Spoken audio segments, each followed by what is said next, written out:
ముత్యాలు, welcome to our linked list series. ఇవాళ నుండి మనం collection of videos linked list గురించి చూద్దాము. సో లింక్డ్ లిస్ట్ అనే కాన్సెప్ట్ అనేది చాలా పాపులర్ అనమాట. చాలా ఇంటర్వ్యూస్లో లింక్డ్ లిస్ట్కి సంబంధించిన క్వశ్చన్స్ అడుగుతారు. అండ్ లింక్డ్ లిస్ట్ నేర్చుకోవడానికి మనకి ప్రోగ్రామింగ్ నాలెడ్జ్ కూడా పెద్దగా అవసరం లేదు, పెద్దగా లాజికల్ స్కిల్స్ కూడా అవసరం లేదు. అన్ని క్వశ్చన్స్ కూడా ఒక 3 ప్యాటర్న్స్లో ఫాలో అవుతాయి. ఆ 3 ప్యాటర్న్స్ మనం నేర్చుకుంటే లింక్డ్ లిస్ట్కి సంబంధించిన ఎలాంటి క్వశ్చన్స్ అయినా సాల్వ్ చేసేయచ్చు.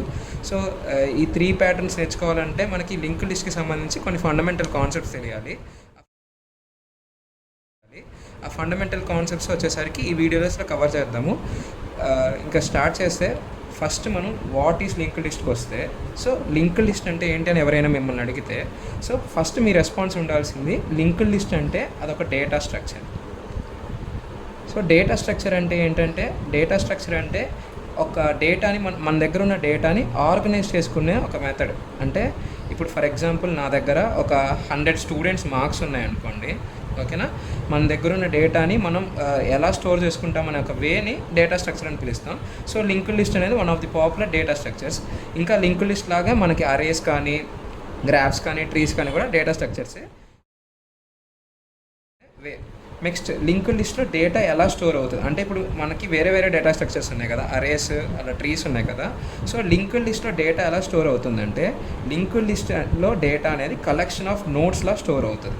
అంటే మన దగ్గర ఉన్న డేటా మొత్తాన్ని మనం నోట్స్లా డిస్ట్రిబ్యూట్ చేస్తాము. ఆ నోట్స్ ద్వారా మనం డేటాని స్టోర్ చేసిన వాళ్ళం అవుతాం. సో ఫస్ట్ మనకు తెలియాల్సింది ఏంటంటే నోడ్ అంటే ఏంటి. సో నోడ్ గురించి వచ్చేస్తే, నోడ్ అంటే ఏంటంటే fundamental element of linked list అనుకోవచ్చు.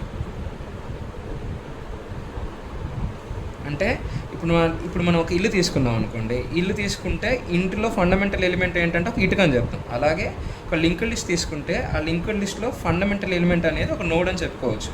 ఇంకా నోడ్ గురించి మనకు తెలియాల్సినవి ఏంటంటే, ఇప్పుడు మనిషిని తీసుకుంటే అతనికి హైట్, వెయిట్ 2 ప్రాపర్టీస్ ఉంటాయి కదా. అంటే ప్రతి మనిషికి హైట్, వెయిట్ అనే 2 యాట్రిబ్యూట్స్ ఉంటాయి కదా. అలాగే ప్రతి లింక్డ్ లిస్ట్లో ఉన్న నోడ్కి కూడా 2 యాట్రిబ్యూట్స్ ఉంటాయి అన్నమాట.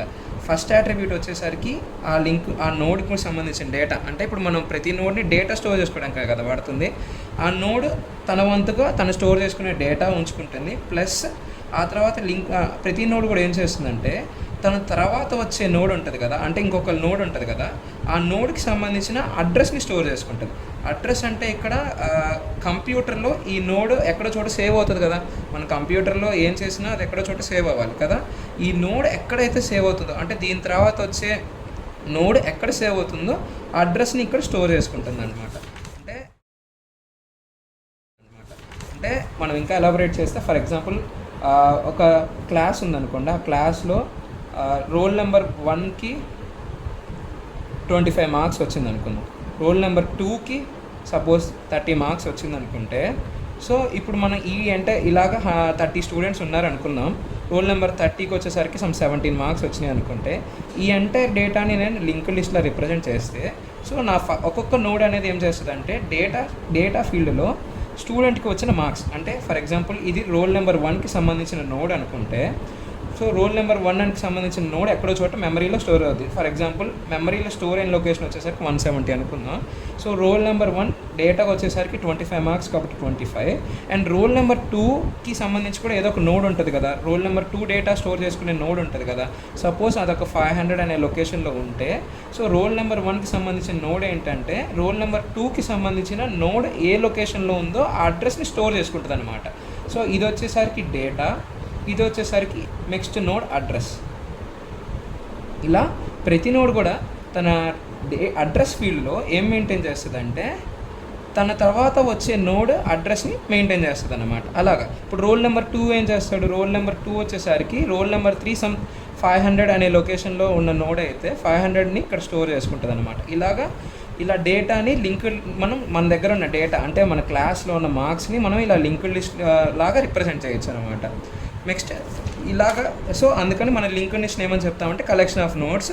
ఆ కలెక్షన్ ఆఫ్ నోట్స్ ద్వారా మనం డేటాని స్టోర్ చేసుకుంటున్నాం. దీంతో మనం what and how concepts complete అయిపోయాయి. ఇప్పుడు మనం ఒక నోడ్ని పైథాన్లో ఎలా క్రియేట్ చేయాలో చూద్దాం.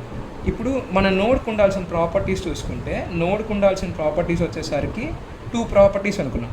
ఫస్ట్ది వచ్చేసరికి డేటాను స్టోర్ చేసుకునే ప్రాపర్టీ, నెక్స్ట్ది వచ్చేసరికి నెక్స్ట్ నోడ్కి సంబంధించిన అడ్రస్ని స్టోర్ చేసుకునే ప్రాపర్టీ కదా. సో ప్రతి నోడ్కి కూడా ఈ 2 ప్రాపర్టీస్ ఉండాలన్నమాట.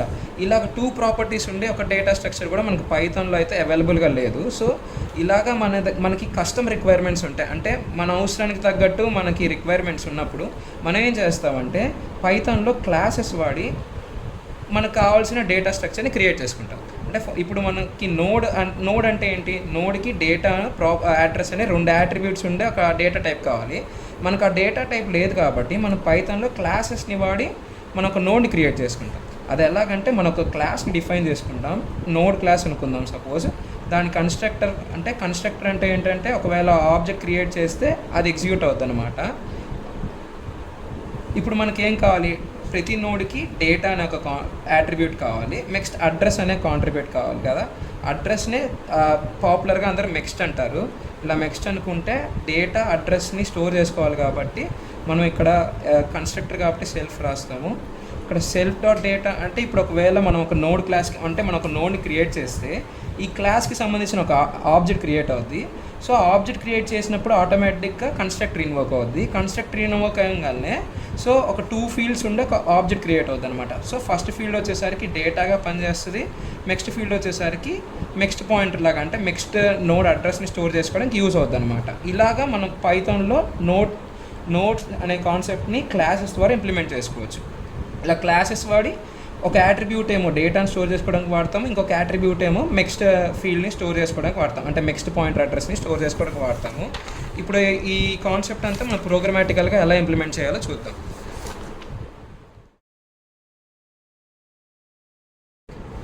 నెక్స్ట్ వచ్చేసరికి ఒక లింక్డ్ లిస్ట్ని ఎలా క్రియేట్ చేయాలో చూద్దాం. క్రియేటింగ్ ఏ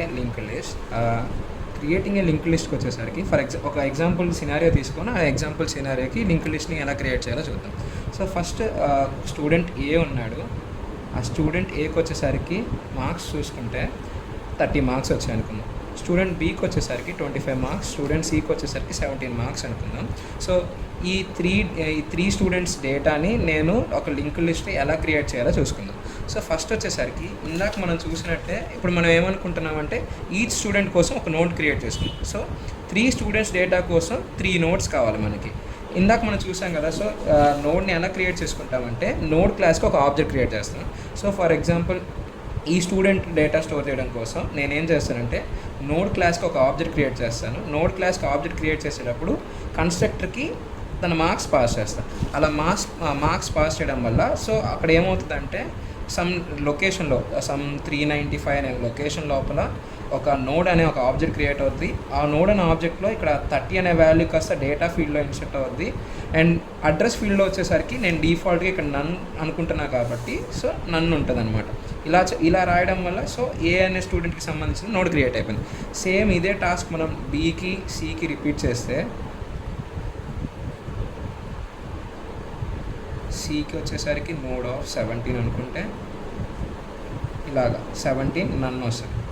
ఇప్పుడు ఈ 3 నోడ్స్ ఇండిపెండెంట్గా ఎగ్జిస్ట్ అయి ఉన్నాయి. చూసారా మనం ఇక్కడ ఏ తర్వాత బి తర్వాత సి అని మనం అలాంటి కనెక్షన్స్ పెట్టలేదు కాబట్టి ఈ 3 నోడ్స్ ఎలా ఉన్నాయంటే ఇప్పుడు మెమరీలో డిఫరెంట్ లొకేషన్స్లో ఉంటాయి. 395 ఒకటి, 1197 ఒకటి, 298 ఒకటి, 17 298 ఒకటి. ఇప్పుడు ఈ 3 నోడ్స్ కూడా 3 డిఫరెంట్ లొకేషన్స్లో ఉన్నాయి అండ్ ఒకరికి కనెక్షన్ లేదు. సో మన టాస్క్ ఏంటంటే స్టూడెంట్ ఏ నెక్ కదా ఈ స్టూడెంట్ బి అడ్రస్ ఉండాలి కదా. సో స్టూడెంట్ బి అడ్రస్ ఉండాలంటే స్టూడెంట్ బి అడ్రస్ కావాలంటే మనం జస్ట్ స్టూడెంట్ బి నోడ్ ఏంటి బి కాబట్టి మనం జస్ట్ బి అని రాయడం వల్ల స్టూడెంట్ బి నోడ్ అడ్రస్ వస్తుంది అనమాట. ఇప్పుడు మనం ఏం చేయాలి, స్టూడెంట్ ఏకి సంబంధించిన ఈ ఫీల్డ్ని మనం నెక్స్ట్ అనుకున్నాం. సో నెక్స్ట్ అనుకున్నాం కాబట్టి స్టూడెంట్ ఏకి సంబంధించిన నెక్స్ట్ ఫీల్డ్లో స్టూడెంట్ బి అడ్రస్ని రాయాలి. అలా చేయడం వల్ల ఏమవుద్దంటే బి వాల్యూ వచ్చేసరికి 1197 కాబట్టి ఏకి సంబంధించిన నెక్స్ట్ ఫీల్డ్లో నన్ బదులు 1197 అవుద్ది. సో దీనివల్ల ఒక లింక్ ఫామ్ అయింది అనుకోవచ్చు. నెక్స్ట్ ఆ తర్వాత మనం ఏమనుకున్నాం, బి దగ్గర సికి సంబంధించిన అడ్రస్ ఉండాలి. సో సికి సంబంధించిన అడ్రస్ కావాలంటే నేను సి అని రాయడం వల్ల నాకు సికి సంబంధించిన అడ్రస్ వచ్చేస్తుంది. అండ్ ఆ అడ్రస్ ఎక్కడ ఉండాలి చూడండి, నోడ్ బి దగ్గర బీకి సంబంధించిన నెక్స్ట్ ఫీల్డ్లో ఉండాలి కదా. సో బీ డాట్ నెక్స్ట్ అని రాయడం వల్ల B dot next equal to C అని రాయడం వల్ల సికి సంబంధించిన అడ్రస్ అనేది ఇక్కడ నన్ను ఉండేది ప్రీవియస్గా, ఎందుకంటే మనం ఆబ్జెక్ట్ క్రియేషన్ అప్పుడు డిఫాల్ట్గా నన్ను అని చెప్తున్నాం. సో ఇప్పుడు B dot next equal to C అని రాయడం వల్ల సి వాల్యూ వచ్చేసరికి 298 కాబట్టి B dot next equal to 298 అని వెళ్ళిపోతుంది. దీనివల్ల ఒక లింక్ ఫామ్ అయింది అనుకోవచ్చు. అండ్ సి తర్వాత మన దగ్గర ఓన్లీ 3 స్టూడెంట్స్ డేటా కాబట్టి సి తర్వాత ఎవరు లేదు కాబట్టి ఇలా నన్ను వదిలేయచ్చు. సో ఇప్పుడు ఈ డేటాకి మనం లింక్స్ ఫామ్ చేయాలంటే A dot next equal to B అని రాయొచ్చు, తర్వాత B dot next equal to C అని రాస్తే లింక్స్ ఫామ్ అయినాయి అనమాట. అండ్ ఇప్పుడు చూడండి ఈ 3 స్టూడెంట్ ఇలా చేయడం వల్ల మనకి లింక్ లిస్ట్ ఫామ్ అయింది అనుకోవచ్చు. ఇప్పుడు నేను ఈ స్టూడెంట్స్ డేటాని కలెక్ట్ చేయాలనుకోండి, అంటే స్టూడెంట్స్ డేటాని యాక్సెస్ చేయాలి. యాక్సెస్ చేయడం అంటే వాళ్ళ మార్క్స్ తెలుసుకోవాలి. సో ఫస్ట్ నేను సి స్టూడెంట్ దగ్గరికి వెళ్ళాలి. సి స్టూడెంట్ దగ్గరికి వెళ్ళాలంటే సికి సంబంధించిన అడ్రస్ చూడండి 298. ఆ 298 అనేది ఎవరికి తెలుసు? బీకి మాత్రమే తెలుసు. సో సికి సంబంధించిన అడ్రస్ తెలియాలంటే మనకి బి తెలియాలి. బి దగ్గరికి వెళ్ళాలంటే బీకి సంబంధించిన అడ్రస్ తెలియాలి. బీకి సంబంధించిన అడ్రస్ ఎవరికి తెలుసు? ఏకి మాత్రమే తెలుసు. సో ఏ దగ్గరికి వెళ్ళాలన్నమాట. కానీ ఇప్పుడు 390 ఏకి సంబంధించిన ఏ అడ్రస్ ఏంటి? 395. ఆ అడ్రస్ ఎవరికి తెలియదు కదా. ఈ 395 తెలియకపోతే మనం బీని యాక్సెస్ చేసుకోలేం, సిని కూడా యాక్సెస్ చేసుకోలేం. సో మన 395 అనేది ఒక లొకేషన్, మనం 395 అనేది సేవ్ చేసుకోవాలన్నమాట. అంటే ఎందుకని సేవ్ చేసుకోవాలంటే సికి సంబంధించిన అడ్రస్ బీకి తెలుసు, బీకి సంబంధించిన అడ్రస్ ఏకి తెలుసు. ఏ కనుక నాకు తెలియపోతే నేను ఏకి వెళ్ళలేను, బీకి వెళ్ళలేను, సికి వెళ్ళలేను. సో ఏకి సంబంధించిన అడ్రస్ అంటే నా లింక్ లిస్ట్ మొత్తంలో స్టార్టింగ్ అడ్రస్ని నేను ఒక చోటు స్టోర్ చేసుకోవాలన్నమాట. దీన్నే కామన్గా హెడ్ అని పిలుస్తారు. హెడ్ అంటే ఏంటంటే లింక్ లిస్ట్ స్టార్టింగ్ అనమాట. ఇది మనం ఎందుకు స్పెషల్గా స్టోర్ చేసుకోవాలంటే ఇది లేకపోతే మనం రిమైనింగ్ నోట్స్ని ఎవరిని విజిట్ చేయలేము అనమాట. ఎందుకంటే రిమైనింగ్ నోట్స్ అడ్రస్ వాళ్ళ ప్రీవియస్ వాళ్ళకి తెలుస్తాయి. అలా మనం ముందుకు వెళ్ళాలంటే మనకు స్టార్టింగ్ వాళ్ళ అడ్రస్ తెలియాలి. సో ఒకవేళ ఈ హెడ్ అనేది పోయిందనుకోండి, హెడ్ అనేది మనం మర్చిపోయాము లేదా డిలీట్ చేసాము అనుకోండి, మనకి స్టార్టింగ్ నోట్ అడ్రస్సే తెలియదు, స్టార్టింగ్ నోట్ తెలియదు కాబట్టి సెకండ్, థర్డ్ అలాగే ఎన్ని నోట్స్ ఉన్నామో కూడా మనం వాటిని విజిట్ చేయలేము అనమాట. సో మన ఇంపార్టెంట్ కాన్సెప్ట్ ఏంటి? హెడ్ అనే కాన్సెప్ట్. హెడ్ అంటే starting node address. Starting node address వాడుకొని, సో ఇప్పుడు నా దగ్గర సపోజ్ హెడ్ ఈక్వల్ టు 395 కదా. ఇప్పుడు నేను 395ని వాడుకొని మన 395 నోడ్ నెక్స్ట్ ఫీల్డ్లో 1197 ఉంది కదా. సో 395ని వాడుకొని 1197కి వెళ్తే నాకు 1197లో స్టూడెంట్ బి మార్క్స్ తెలుస్తాయి, 25 అనుకుంటాను. నెక్స్ట్ 1197 నోడ్ వాడుకొని నేనేం చేయొచ్చు? స్టూడెంట్ సి నోడ్ కనుక్కోవచ్చు 298ని వాడుకొని నేను స్టూడెంట్ సికి సంబంధించిన మార్క్స్ ప్రింట్ చేసుకోవచ్చు అనమాట. ఈ రకంగా సో మనం ఒక లింక్డ్ లిస్ట్ని ట్రావర్స్ చేయాలంటే మనకి హెడ్ అనేది చాలా ఇంపార్టెంట్. హెడ్ లేకపోతే మన లింక్డ్ లిస్ట్ని ట్రావర్స్ చేయలేము, లేదా లింక్డ్ లిస్ట్లో ఉన్న వాల్యూస్ని తెలుసుకోలేము అనమాట. సో మనం హెడ్లో ఫస్ట్ నోడ్ అడ్రస్ని స్టోర్ చేసుకుంటాం. ఎందుకు ఫస్ట్ నోడ్ అంటే ఫస్ట్ నోడ్ కాకపోతే ఫస్ట్ నోడ్ లేకపోతే మనం మిగతా నోడ్స్ ఎవరిని విజిట్ చేయలేం కాబట్టి ఫస్ట్ నోడ్ అడ్రస్ మనం స్టోర్ చేసుకోవాలన్నమాట. సో హెడ్ గురించి అయిపోయింది. నెక్స్ట్ ఇంకా లింక్డ్ లిస్ట్ కాన్సెప్ట్స్ వచ్చేసరికి మనం లింక్డ్ లిస్ట్ క్వశ్చన్స్ ఏ క్వశ్చన్ చేయాలన్నా ఇవే ఫండమెంటల్ ఆపరేషన్స్. ఒక్కొక్క ఫండమెంటల్ ఆపరేషన్ గురించి తెలుసుకుందాం. సో ఫస్ట్ వచ్చేసరికి ట్రావర్సల్ అనమాట. ట్రావర్సల్ అంటే ఏంటంటే నా లింక్డ్ లిస్ట్ మొత్తంలో ఉన్న ప్రతి నోడ్ని విజిట్ చేయడాన్ని ట్రావర్సల్ అంటాం. అంటే ఇప్పుడు నా దగ్గర సపోజ్ 3 నోట్స్ ఉన్నాయనుకుందాం. ఇవి 500, 600, 700 లొకేషన్స్లో ఉన్నాయనుకుందాం. 790 దగ్గర ఉన్నాయనుకుందాం. వీటి దగ్గర వాల్యూస్ వచ్చేసరికి సపోజ్ ఇక్కడ డేటా ఇంటీజరే ఉండాల్సిన అవసరం లేదు, టెక్స్ట్ కూడా ఉండొచ్చు. కాబట్టి ఏబిసి అనుకుంటే ఇప్పుడు ట్రావర్సల్ అంటే ఏంటంటే నా లింక్డ్ లిస్ట్లో ఎన్ని నోట్స్ అయితే ఉంటాయో అన్ని నోట్స్ని విజిట్ చేయడానికి ట్రావర్సల్ అంటాం. ఇప్పుడు మనం ఒక లింక్డ్ లిస్ట్ని ట్రావర్సల్ ఎలా చేయాలంటే సో ఫస్ట్ మనకి హెడ్ దగ్గర స్టార్టింగ్ నోడ్ అడ్రస్ ఉంటుంది అనమాట. స్టార్టింగ్ నోడ్ అడ్రస్ వచ్చేసరికి 500 కాబట్టి నా హెడ్ వాల్యూ వచ్చేసరికి 500 అనమాట. సో మనం లింక్డ్ లిస్ట్ని ఎలా ట్రావర్స్ చేస్తాం చూడండి. హెడ్ వాల్యూని సమ్ టెంపరీ వేరియబుల్లో స్టోర్ చేసుకున్నాం. Temporary variable equal to head అని రాస్తే ఇప్పుడు నా టెంపరీ వేరియబుల్ ఎంత ఉంటుందంటే 500 ఉంటుంది అనమాట. ఇప్పుడు నా టెంపరీ వేరియబుల్ వాడుకొని నేను ఒక్కొక్క నోడ్ని విజిట్ చేస్తాను. సో ఇప్పుడు 500ని వాడుకొని 500 నుండి 600కి, 600ని వాడుకొని 600 నుండి 700కి, 700ని వాడుకొని ఇంకా 790ని వాడుకొని ఇంకా ఆ తర్వాత ఎవరైనా ఉన్నారా? ఎవరు లేరు కదా. సో ఎప్పుడైతే మన లింక్డ్ లిస్ట్లో ఎలిమెంట్స్ అయిపోతాయో అంటే మన లాస్ట్ నోడ్ని దాటేస్తామో మన టెంపరీ వేరియబుల్ ఏమవుతుందో చూడండి. మన లాస్ట్ నోడ్ అబ్జర్వ్ చేస్తే మన లాస్ట్ నోడ్ చూస్తే లాస్ట్ నోడ్ అడ్రస్ వచ్చేసరికి 790 ఉంది. ఇక్కడ వాల్యూ వచ్చేసరికి సిఎన్ ఉంది. ఇక్కడ నెక్స్ట్ ఫీల్డ్లో వచ్చేసరికి నన్ను ఉంది. సో ఎప్పుడైతే ఇక్కడ మన టెంపరరీ వేరియబుల్ ఉంది. ఇప్పుడు ఇక్కడ మనం లాస్ట్ నోడ్ని అడ్రస్ అడిగినప్పుడు మనకేమొస్తుంది, నన్ను వస్తుంది. కాబట్టి ఎప్పుడైతే నా టెంపరరీ వాల్యూ నన్ను అయిపోతుందో, అంటే నేను స్టార్టింగ్ నుండి స్టార్ట్ చేసినప్పుడు వాల్యూ ఉన్నంతసేపు నేను ఏదో ఒక నోడ్ని విజిట్ చేస్తున్నట్టు, ఎప్పుడైతే నా టెంపరరీ వేరియబుల్లో నన్ను వస్తుందో, అంటే నా టెంపరరీ వేరియబుల్ వాల్యూ నన్ను అవుతుందో, అప్పుడు నేను ఎంటైర్ లింక్డ్ లిస్ట్ని కంప్లీట్ చేసేసినట్టు అనమాట. సో దీని నుండి మన లాజిక్ రాసుకుంటే మనం ఏమనుకున్నాం, ఫస్ట్ నుండి ట్రావర్స్ చేయాలి కాబట్టి టెంపరరీ వేరియబుల్ తీసుకుందాం, దాంట్లో హెడ్ అడ్రస్ని స్టోర్ చేసుకుందాం. హెడ్ అడ్రస్ని స్టోర్ చేసుకున్నాక ఇప్పుడు ఒకవేళ నా లింక్డ్ లిస్ట్ అయిపోతే నా టెంపరరీ వేరియబుల్లో వాల్యూ వచ్చేసరికి నన్ను అవుతుంది. కాబట్టి నేను ఒక వైల్ లూప్ రాసుకుంటాను. While temp not equal to none, అంటే టెంపరరీ వేరియబుల్లో నన్ రానంత వరకు, అంటే నన్ రానంత వరకు అంటే 500 ఓకే, 600 ఓకే, 790 ఓకే, నన్ రానంత వరకు నువ్వేం చేస్తావంటే ప్రతి నోడ్లో ఉన్న డేటాని ప్రింట్ చేసుకుందాం. Print temp dot data. And చూడండి, ఫస్ట్ ప్రింట్ ఫర్ ఎగ్జాంపుల్ దీన్ని ట్రావర్స్ చేస్తే ఫస్ట్ హెడ్లో వచ్చేసరికి 500 ఉంటుంది. కాబట్టి టెంపరరీ వేరియబుల్లో 500 ఉంటుంది. టెంప్ నన్ కానంత వరకు, అంటే 500 నాట్ ఈక్వల్ టు నన్ కాబట్టి మనం ఈ లూప్లో ఎంటర్ అవుతాం. ఇక్కడ 500 డాట్ డేటా అంటే 500లో ఉన్న డేటా ఎంత కాబట్టి ఏ, కాబట్టి ఇక్కడ నా అవుట్పుట్లో ఫస్ట్ ఏ ప్రింట్ అవుతుంది. డన్. ఆ తర్వాత ఇప్పుడు నేనేం చేయాలి, నెక్స్ట్ నోడ్కి మూవ్ అవ్వాలంటే చూడండి, నెక్స్ట్ నోడ్ అడ్రస్ ఎక్కడ ఉంటుందంటే 500 నోడ్కి సంబంధించిన నెక్స్ట్ ఫీల్డ్లో డేటా అడ్రస్ ఉంటుంది 600. సో నాకు 600 కావాలంటే నేనేం రాయాలి, టెంప్ డాట్ నెక్స్ట్ రాస్తే నాకు నెక్స్ట్ నోడ్ అడ్రస్ వస్తుంది. ఈసారి నా టెంప్ని 600 అనుకోవాలి కాబట్టి temp equal to temp dot next అని రాస్తే నా టెంపరరీ వేరియబుల్ కాస్త 500 నుండి 600కి మూవ్ అవుతుంది అనమాట. ఈసారి ఇప్పుడు చూడండి, 500 డాట్ నెక్స్ట్ అంటే 600 వస్తుంది. 600 ఈక్వల్ టు టెంప్ కాబట్టి టెంపరరీ వేరియబుల్లో 600 ఉంటుంది. ఆ తర్వాత నెక్స్ట్ లూప్కి వచ్చేసరికి 600 temp not equal to none true అవుతుంది. మళ్ళీ లూప్లో ఎంటర్ అవుతాం. టెంప్ డాట్ డేటా అంటే ఈసారి 600లో ఉన్న డేటా వచ్చేసరికి బి కాబట్టి బ్రీ ప్రింట్ అవుతుంది. ఆ తర్వాత temp equal to temp dot next అంటే 600 డాట్ నెక్స్ట్ అంటే 600 నోడ్ లోపల మన దగ్గర ఉన్న నెక్స్ట్ ఫీల్డ్లో ఉన్న అడ్రస్ ఏంటి, 790 కాబట్టి 600 డాట్ నెక్స్ట్ అంటే 790 వస్తుంది. మనం టెంప్ ఈక్వల్ టు 790 అంటున్నాం కాబట్టి మన టెంపరరీ వేరియబుల్ ఇక్కడ ఉన్నట్టు అనమాట. ఈసారి 790 నాట్ ఈక్వల్ టు నన్ అంటే ట్రూ అవుతుంది. మళ్ళీ లూప్లోకి ఎంటర్ అవుతాం. ప్రింట్ టెంప్ డాట్ డేటా అంటే సి వస్తుంది. ఆ తర్వాత temp equal to temp dot next అంటే ఈసారి చూడండి 790 డాట్ నెక్స్ట్ అంట. 790 డాట్ నెక్స్ట్ అంటే ఇప్పుడు 790 నోట్ తీసుకుంటే దాని నెక్స్ట్ ఫీల్డ్లో మనకు ఉంది నన్ కాబట్టి 790 డాట్ నెక్స్ట్ అనగానే మనకి నన్ వస్తుంది అనమాట. సో టెంపరరీ వేరియబుల్ లాస్ట్ స్టెప్కి వచ్చేసరికి నన్ అయిపోతుంది. ఈసారి లూప్ కండిషన్ చూడండి, while temp not equal to none అంటే none not equal to none false కాబట్టి లూప్ అనేది ఎగ్జిక్యూట్ అవ్వకుండా టర్మినేట్ అయిపోతుంది. ఈ కోడ్ రాయడం వల్ల మనం లింక్డ్ లిస్ట్లో ఉన్న అన్ని నోడ్స్ని విజిట్ చేయొచ్చు. సో కీ పాయింట్ వచ్చేసరికి మనం లూప్ని లాస్ట్ దాకా ట్రావర్స్ చేయాలంటే లాస్ట్లో టెంప్ వాల్యూ నన్ అవుతుంది కాబట్టి నా వైల్ కండిషన్ వచ్చేసరికి టెంప్ నాట్ ఈక్వల్ టు నన్ అని చెప్తాను. అలా రాసుకోవడం వల్ల అండ్ మూవ్ అవ్వాలంటే temp equal to temp dot next అని రాయాలి. అలా రాయడం వల్ల నేను నెక్స్ట్ వాల్యూకి మూవ్ అవుతూ ఉంటాను అనమాట. ఇంకా మనకి కొన్ని క్వశ్చన్స్లో ఏంటంటే మనం లాస్ట్ నోడ్ని విజిట్ చేయకూడదు అనమాట. అంటే ఇప్పుడు చూడండి, మనం లాస్ట్ నోడ్ని కూడా ప్రింట్ చేసాం, ఇక్కడ లాస్ట్ నోడ్ కూడా విజిట్ చేసాం.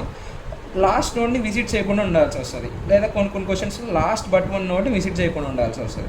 అలాంటప్పుడు మనం లూప్ కండిషన్ ఎలా మోడిఫై చేసుకోవాలంటే ఇప్పుడు లాస్ట్ నోడ్ని అబ్జర్వ్ చేద్దాం. లాస్ట్ నోడ్ని అబ్జర్వ్ చేస్తే లాస్ట్ నోడ్ వచ్చేసరికి 790 లొకేషన్లో ఉంది.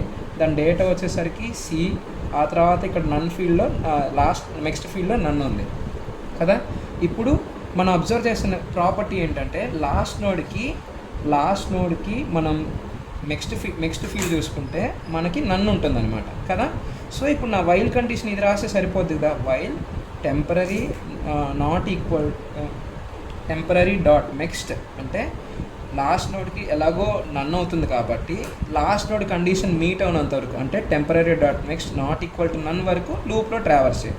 ఇలా రాయడం వల్ల చూడండి, నా last node suppose last node దగ్గర ఉన్న లాస్ట్ నోడ్ అంటే ఏంటి, టెంపరరీకి ఈక్వల్ టు 790 అవుతుంది. 790 అవుతుంది కాబట్టి 790 డాట్ నెక్స్ట్ అంటే ఏమవుతుంది, నన్ అవుతుంది కదా. సో నన్ను నాట్ ఈక్వల్ టు నన్ అంటే లూప్ కండిషన్ ఎగ్జిక్యూట్ ఫాల్స్ కాబట్టి లూప్లోకి ఎంటర్ అవ్వనమాట. సో ఎప్పుడైతే నేను లాస్ట్ నోడ్ కూడా విజిట్ చేయాలనుకుంటున్నాను అప్పుడు మనం టెంప్ నాట్ ఈక్వల్ టు నన్ అని రాయాలి. లాస్ట్ నోడ్గా మనం వైల్ లూప్ కూడా కవర్ అవ్వాలంటే. అదే ఇప్పుడు లాస్ట్ నోడ్కి వైల్ లూప్ కవర్ అవ్వకూడదు అనుకుంటున్నామంటే టెంప్ నాట్ ఈక్వల్ టు నన్ అని రాయాలి. అదే లాస్ట్ బట్ వన్ నోడ్కి చూద్దాము. లాస్ట్ బట్ వన్ నోడ్కి చూస్తే దాని dot next not equal to none అవుద్ది కాబట్టి ఇది లాస్ట్ నోడ్కి లాస్ట్ నోడ్కి నో ఇటరేషన్ అనుకుంటే, లాస్ట్ బట్ వన్ నోడ్కి నో ఇటరేషన్ అనుకుంటే అప్పుడు నేను నా కండిషన్ వచ్చేసరికి while temp dot next not equal to నన్ అని రాయాలన్నమాట. ఇలా రాయడం వల్ల నేను లాస్ట్ బట్ వన్ నోడ్కి లూప్ ఎగ్జిక్యూట్ అవ్వకుండా ఆపగలుగుతాను. సో మనకి కామన్గా ట్రావర్సల్లో ఫేస్ చేసే లాజిక్స్ ఇదే అనమాట. లాస్ట్ దాకా వెళ్తాము, లేదా లాస్ట్ బట్ వన్ దాకా వెళ్తాము, లేదా లాస్ట్ దాకా వెళ్తాము, లేదా లాస్ట్ బట్ వన్ దాకా వెళ్తాము. ఈ కండిషన్స్ని మనం గుర్తుపెట్టుకోవాల్సిన అవసరం లేదు, మనం కామన్గా ప్రాక్టీస్ చేస్తుంటే మనకే అలవాటు అయిపోద్ది. జస్ట్ ఒకసారి అర్థం చేసుకోండి. లాస్ట్ నోడ్ వరకు వెళ్ళాలంటే టెంప్ నాట్ ఈక్వల్ టు నన్ అని రాయాలి, ఎందుకంటే టెంప్ నన్ అయినప్పుడు నోడ్ అయిపోయినట్టు కాబట్టి టెంప్ నాట్ ఈక్వల్ టు నన్ అని రాయాలి. లాస్ట్ నోడ్కి లూప్ ఎగ్జిక్యూట్ అవ్వకూడదు అనుకుంటే లాస్ట్ నోడ్కి ఉన్న ప్రాపర్టీ ఏంటి, దాని నెక్స్ట్ నన్ అవుతుంది కాబట్టి అది మన కండిషన్ రాయాలి. లాస్ట్ బట్ వన్ నోడ్ని మనం తీసుకుంటే టెంప్ డాట్ నెక్స్ట్ నన్ అవుతుంది కాబట్టి అది మనం వైల్ కండిషన్లో రాస్తే లాస్ట్ బట్ వన్ నోడ్కి ఇటరేషన్ ఎగ్జిక్యూట్ అవ్వదు అనమాట. ఇలా రాయడం వల్ల మన నోట్స్ని ట్రావర్స్ చేయొచ్చు.